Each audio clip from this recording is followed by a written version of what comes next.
T5 engine. After our troubleshooting, we find out the turbocharger is defective.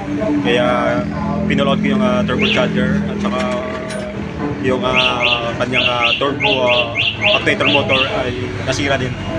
Kaya pinuload ko at papalitan ng bago. Tapos yung turbocharger ay i-repair.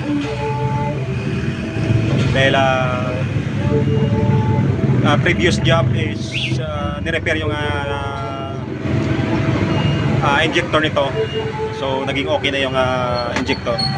Pero ganoon pa rin low power. Kaya we find out na yung sira yung turbocharger.